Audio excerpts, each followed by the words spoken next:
All right. Well, we'll do it just the three of us. So for those of you that don't know me, my name is Katie, and I've been a coach for almost 3 years. Whoa, I'm coming up on 3 years. I didn't even think of that. And I started out just kind of wanting to help people because it was kind of fun. I really liked sharing stuff on social media, and I really liked having the community. So that's why I was here. And then I started making a little money, and I thought, oh, that's kind of fun. I'd like to keep making more money. And eventually it turned more into me really wanting to do this as a business. And I think your perspective determines how you invite people. I think when you're just kind of doing it as a hobby, you're only kind of inviting as a hobby. And I think that comes across to other people. And so I can tell you that like 3 years later, my invites have gotten a lot more me. When I first started, we did a lot of scripts, like here are the scripts, you follow the scripts. And we've gotten away from that because it wasn't really working, because it wasn't really personal and people didn't really love that, I don't think. So I have found some ways of inviting both directly and indirectly and through my posts and different things I'm sharing that are really working. And by really working, and I was just sharing this a minute ago, but by really working, I mean like I have enough people coming to me organically on their own every month to hit SC every month.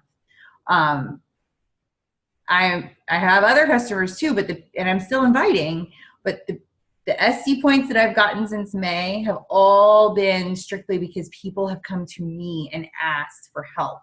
Now, a lot of these people are people that I have a relationship with, people that I maybe invited 6, 9, 12 months ago. So it's not like I've never talked to them about Beachbody or stuff. Like we have a relationship. But they're not people that I invited that month and they said yes that month. I invited them a year ago and then they came to me organically just, in the last couple months. Actually, so much so to the point that in June, I was like, I think I have to stop inviting people because I don't think I can handle any more customers right now. So, and it's working right now. One thing I've learned through both this business and life is that we go through seasons. So even though this is working right now, and I feel like kind of like on a high with inviting people, I know that I'll go through a season and that will change. And so I think that's one of the reasons we have to have a lot of tools in our toolbox, and we have to be willing to evaluate what's going on and adjust. If it's not working, then do something different, right? I mean, that's what Autumn says that all the time, I think, in her videos. So a couple things that I'm doing that I think are really working. First of all, I think live videos are key. I think they help with invites, even if your live video has nothing to do with inviting. For some reason, I think when you're doing live videos and you're talking, just be you. Don't have it scripted. Don't try to be too formal. Talk, in your live video like you would talk to your best friend across your kitchen table. And when you use that tone, people become very familiar with your tone and the way you say things and your wording. And so then when you do type out a post that is supposed to be motivational or supposed to be an invite, and you type it in that same voice, I think it comes across very natural, and I think it comes across very, they're just more genuine, I guess is the word I'm looking for. So the first thing you need to be doing is using the same voice across all of your mediums. So use, your same tone of voice in your live videos, in your posts, in your messaging, and that gives people a very consistent view of you. You're not like, is she formal or is she informal? I don't know. I feel like that makes a big difference. And I feel like when I do invite them then, with like, and you know, whenever I send someone like an invite, I'll usually put like the kissy face emoji at the end or a heart at the end or something. Like I put an emoji that's like super friendly. And I think they know it's genuine, and it is. So that's the first thing, and that's not really even inviting, but I think that's key, is that your voice has to match across the mediums. When you're typing a post, after you type the post out, you need to go back and read it out loud. And if it's not something that comes out naturally out loud, again, if you wouldn't say it to your best friend sitting across your kitchen table, if your wording isn't the same, you need to reword it.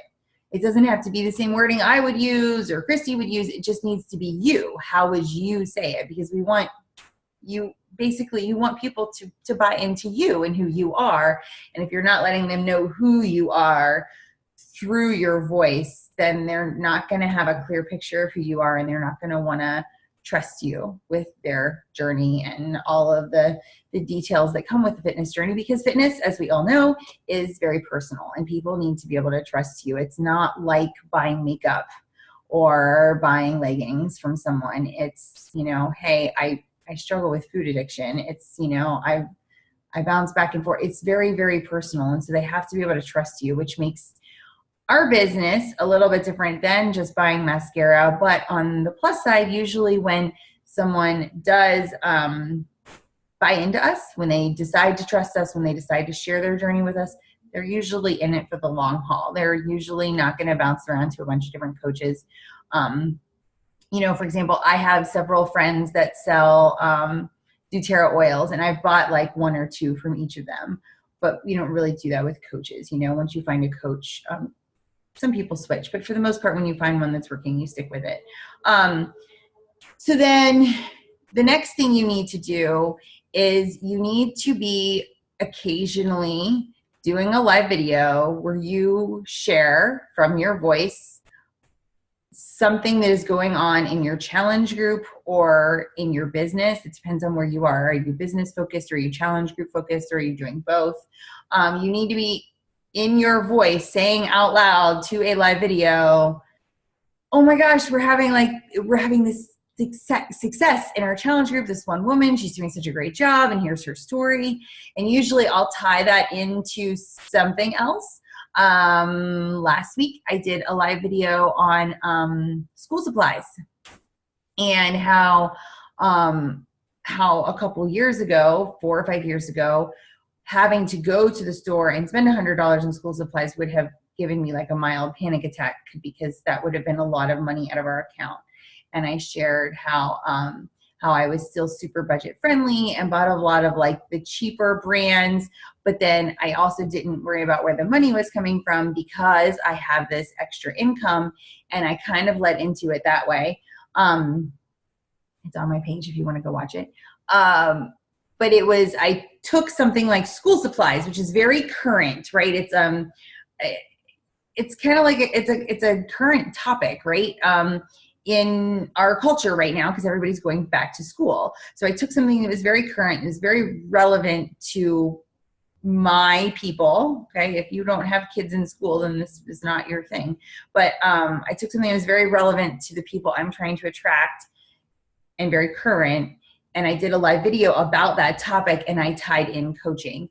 And they need to hear you say it from your voice. And that takes a lot of practice, and it needs to sound natural. And if you are struggling with that, make a group, make a private Facebook, a secret Facebook group with you and one other person. Mine is me and my husband. If you're not married, you could do you and your mom or your sister or whoever, somebody who's not going to judge you or make you feel judged. And I go in my private Facebook group and I practice talking about coaching, and I practice a live video. It's a live video. It's a real live video. It's just a secret group, and only my husband's going to see it. But I practice talking about my challenge group and about coaching, because I think sometimes we're afraid to share about coaching, and we're afraid to share about challenge groups. We don't want to offend anyone or upset anyone. We don't want to come across salesy. And I think sometimes all of those fears keep us from like saying it out loud. But the more you practice saying it out loud, the easier it is. I remember 2 years ago now, there was someone at the boys preschool that I really, really wanted to invite to coaching, but I didn't know her last name. I wasn't friends with her on Facebook. And so I was either going to have to ask to be her friend on Facebook, or I was going to have to invite her in person. And I finally did it. And I finally invited her in person. And I felt super awkward during the whole thing because it was just saying it out. But we have to be able to talk about this out loud. You guys, this is our business. And you should be passionate about this because it's a choice to be a coach. You should be passionate about this and about this business. And if there's something you're really passionate about or really excited about or you really believe in, and you should really believe in this, then it should be easy to share. And for some reason, I know at least I've had a lot of fears in saying it out loud. Like typing, hiding behind a keyboard is super easy, right? You can think about it, you can reword it, you can ask someone for help, like, hey, does this sound good? Should I, but doing it in person, you don't get a do-over, So practice in that private group, doing live videos that specifically talk about challenge groups and coaching. So you get practice sharing that out loud.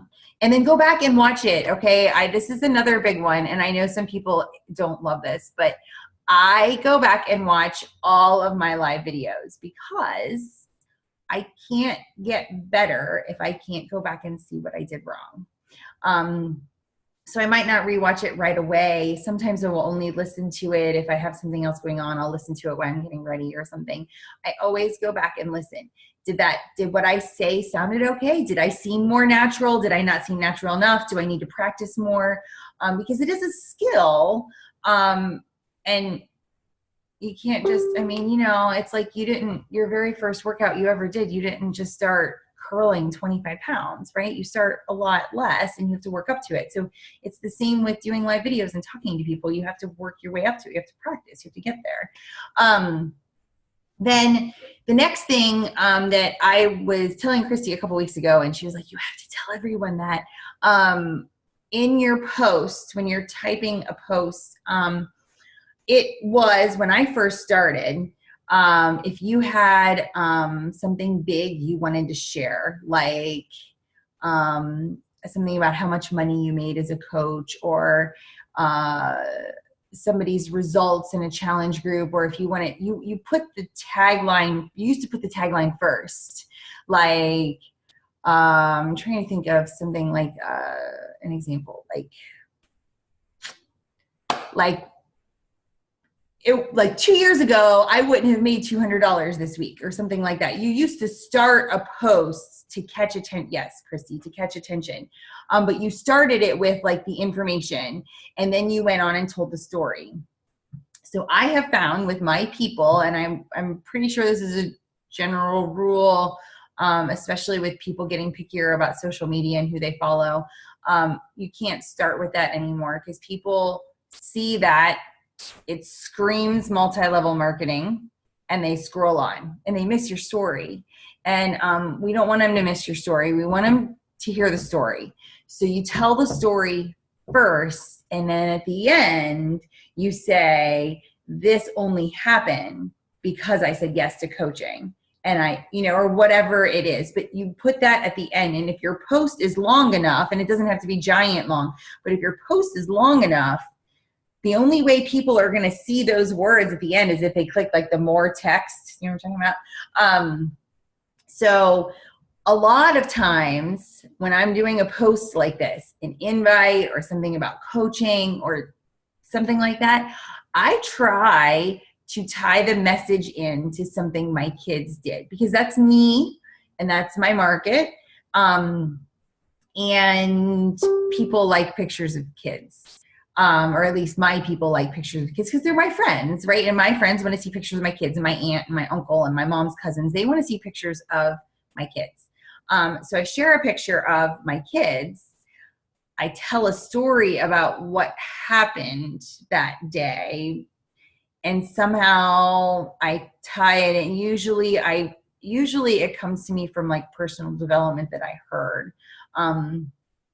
So I take lots of pictures. I have lots and lots of choices on my phone of what I can post, and take lots of pictures. And then I hear something in personal development. I'm like, oh, that's like that other day when we were doing this thing with the kids. So I take the picture, I share the story, I share the personal development message. And then at the end, I say, you know, this is the freedom that coaching has given me, or something like that. So that, and then I'll, a lot of what I've been doing lately is also at the very, very end, I'll say like, and this could work for you too. And I just put like the winky face emoji. So I'm kidding, not kidding, right? But people are getting that like, oh, it's an option for me. So I'm just planting seeds. And you guys, like 95% of what we do is plant seeds. And I think if you craft your posts right, you're planting seeds and you're inviting, just when you're sharing a story about something you did with your kids or something you did with your spouse or whatever it is. So I think that's key. I think we need to start putting those taglines at the bottom, because I had one that was about coaching about a month ago, and I was something to do with my kids. I don't remember what it was. And normally a post about coaching is not a post where I get a lot of engagement. So normally a post about coaching, I maybe get like 20 people or less to like it. Most of them are customers or fellow coaches, my mom, you know, my husband, and that's about it. This one had like well over 60. And it was because I started with the story. It was a cute picture of my kids that my market could relate to.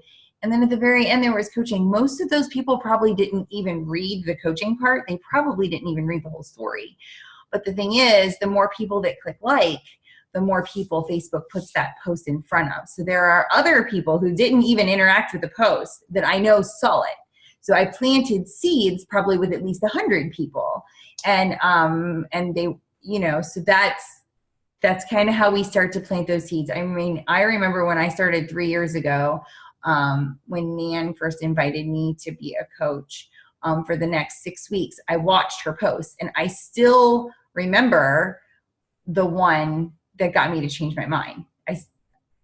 It stuck with me that much. She went and got a swing set for her kids, and she said they had to, you know, they really wanted to go get it, but they weren't sure where the money was going to come from. And then that's when she figured that she could use her coaching income to pay for a swing set for her kids and to sort of like fill a dream. Like, I still remember the post that made me change my mind. So, and there were probably 20 before that I saw. So don't, just because someone doesn't interact with it, just because they don't like it, doesn't mean you're not planting the seed with them. And then as far as conversations and inviting, I think this is the hardest part to learn. But I think it can have a lot of value. When I first started, there were multiple calls I was on that encouraged us to just like, real quick, send invites to 20 people, ready, go.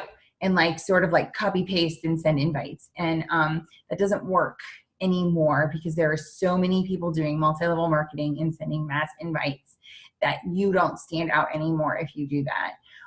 So that doesn't work. Please don't copy and paste.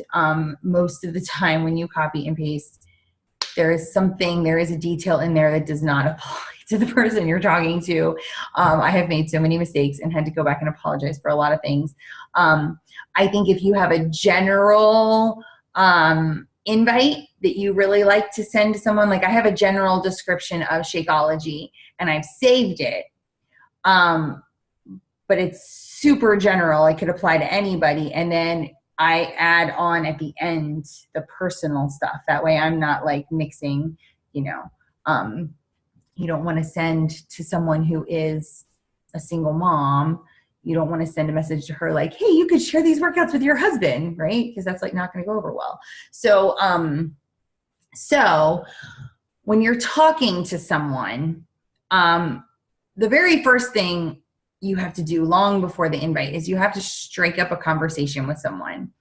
And I made a giant mistake when I first started, that in my mind, I went through my friends list and I'm like, oh, she's going to be a good coach and and I didn't know anything about them, you guys. I was basing it based on like because they looked like fun. I don't even know what I was basing it on. I literally knew nothing about these people. And I'm like, these people are going to be my coaches. Well, that's kind of crazy. You should pick people to be coaches on your team. You should invite people to be on your team that like you want to work with, not just because they look like they're fun. So I lost my train of thought. Sorry. So don't force a conversation, I guess is where I'm going with this. There were people I really wanted, and I was like trying to force conversations, and I go back and look at them now and it's like, oh my gosh, it was so awkward. Like it was awkward. I go back and read it and I'm like, that's not my voice. That's not me. But I was just trying so hard to like pull something out of these people. And if they're not responding to you, they're not going to buy anything anytime soon. So if you're just sending them a message like, hey, I saw that you had Johnny's birthday at the Ninja Warrior place that looked like so much fun. How was it? If they don't respond to that, they're not going to buy a challenge pack. I'm not saying don't be their friend. Still be their friend, still add value to their page, but quit pestering them through Messenger, because if they don't answer to that, then they don't want to engage with you right now. And that could be because they know what you're doing and they're afraid of it being an option for them. So just because they don't respond it says nothing about you, and it says everything about them. But the people that do respond, write back, ask another question. Where did you have his birthday party last year? Or, hey, my kids are 6 and I saw that he was 10. Do you think that would work for my kids? And I just have a short little conversation with someone, and then I put their note or their name in my planner for a week or two later. And again, I go to their page, I add value. And the people that interact back are the ones you should be talking to in Messenger. So the people that like your posts, the people that comment on your posts, those are the people you should be trying to strike up conversations in Messenger. Those are the people that are letting you know that they're paying attention. There's a lot of other people paying attention that aren't letting you know.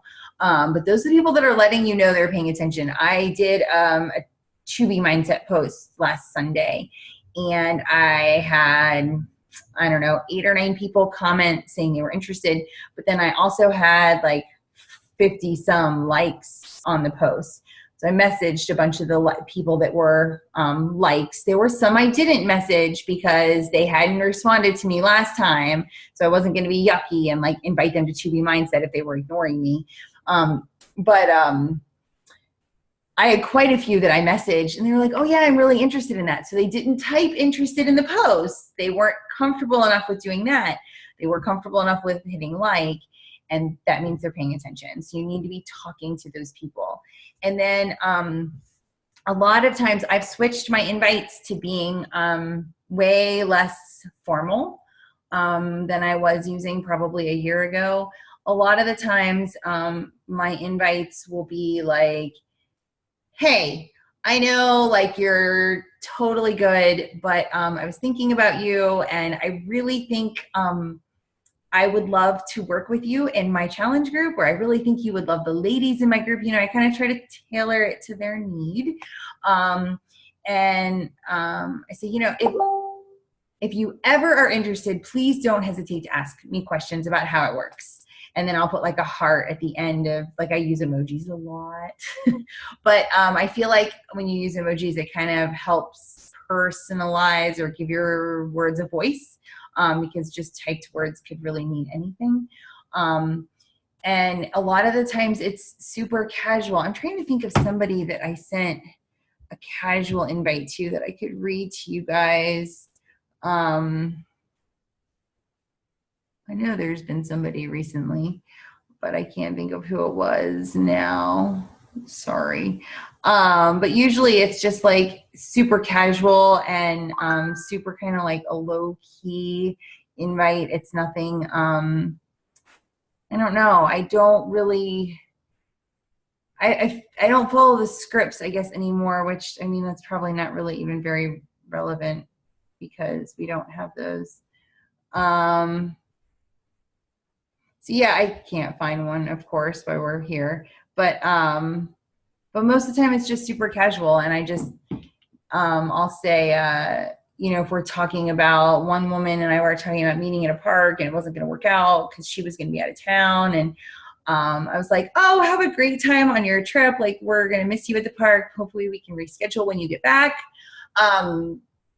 Oh, and by the way, take some time to think about it on vacation, but I think you'd be a great fit for my challenge group if you're interested in getting started on a journey.